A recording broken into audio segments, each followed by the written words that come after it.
Once upon a midnight dreary, while I pondered, weak and weary, over many a quaint and curious volume of forgotten lore, and each separate dying ember wrought its ghost upon the floor. Eagerly I wished the morrow. Vainly had I sought to borrow from my books surcease of sorrow, sorrow for the lost Lenore, for the rare and radiant maiden, whom the angels name Lenore, nameless here forevermore. And the silken, sad, uncertain rustling of each purple curtain thrilled me, filled me with fantastic terrors never felt before, so that now, to still the beating of my heart, I stood repeating, "'Tis some visitor entreating entrance at my chamber door, some late visitor entreating entrance at my chamber door. This it is, and nothing more." Presently my soul grew stronger, hesitating then no longer. "Sir," said I, "or madam, truly, your forgiveness I implore, but the fact is I was napping, and so gently you came rapping, and so faintly you came tapping, tapping at my chamber door, that I scarce was sure I heard you." Here I opened wide the door. Darkness there, and nothing more. Deep into this darkness peering, long I stood there wondering, fearing, doubting, dreaming dreams no mortal ever dared to dream before. But the silence was unbroken, and the stillness gave no token, and the only word there spoken was the whispered word, "Lenore?" This I whispered, and an echo murmured back the word, "Lenore." Merely this, and nothing more. Back into the chamber turning, all my soul within me burning, soon again I heard a tapping somewhat louder than before. "Surely," said I, "surely that is something at my window lattice. Let me see then what thereat is, and this mystery explore. Let my heart be still a moment, and this mystery explore. 'Tis the wind, and nothing more." Open here I flung the shutter, when with many a flirt and flutter in there stepped a stately raven of the saintly days of yore. Not the least obeisance made he, not a minute stopped or stayed he, but with mien of lord or lady perched above my chamber door, perched upon the bust of Pallas just above my chamber door, perched and sat, and nothing more. Then this ebony bird beguiling my sad fancy into smiling by the grave and stern decorum of the countenance it wore. "Though thy crest be shorn and shaven, thou," I said, "art sure no craven, ghastly, grim, and ancient raven, wandering from the nightly shore.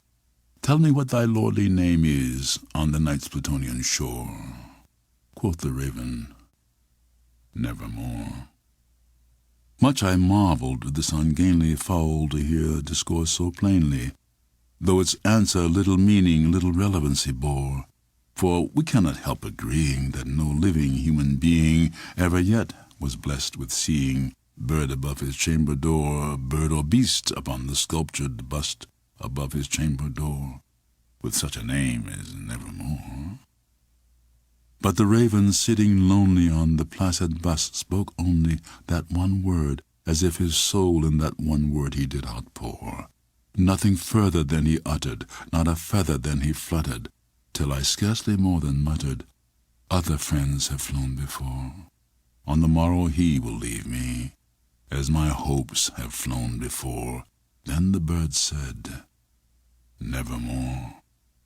Startled by the stillness broken by reply so aptly spoken, "Doubtless," said I, "what it utters is its only stock and store, caught from some unhappy master, whom unmerciful disaster followed fast and followed faster, till his songs one burden bore, to the dirges of his hope that melancholy burden bore, of never, nevermore."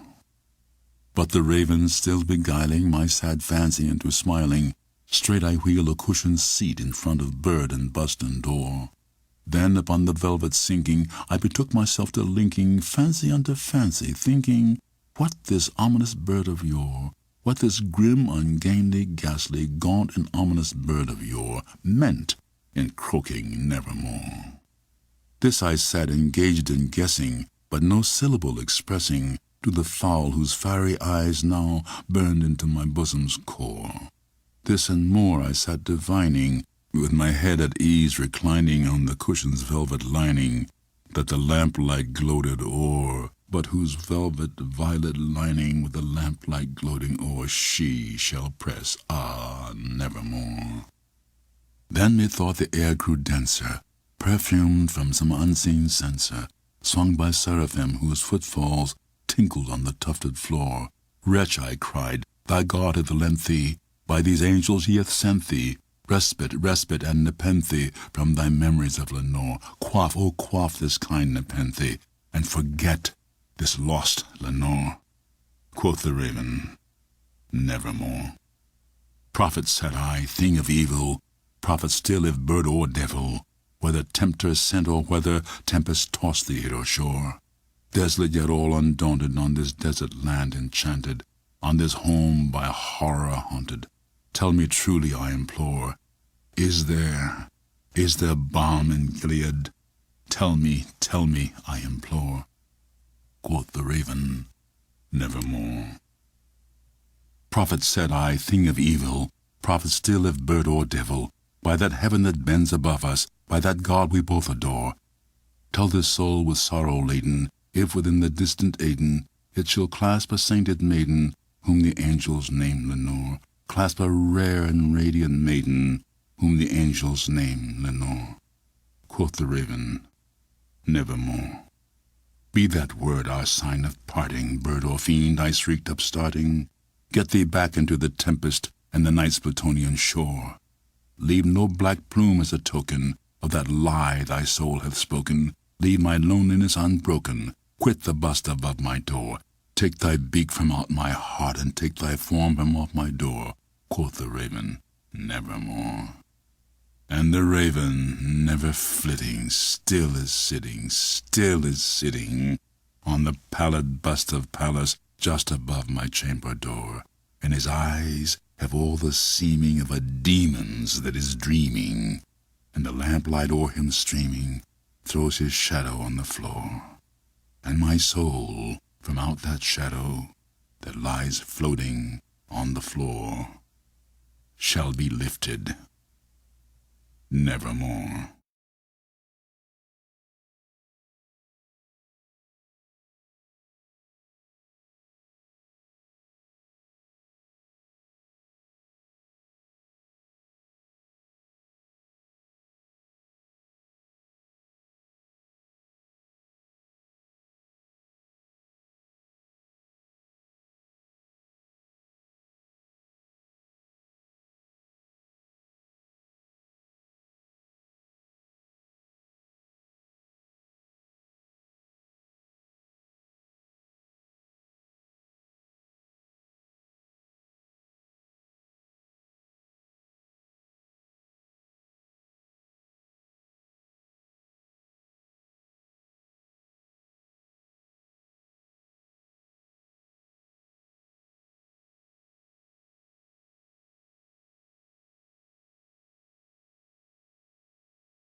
While I nodded, nearly napping, suddenly there came a tapping, as of someone gently rapping at my chamber door.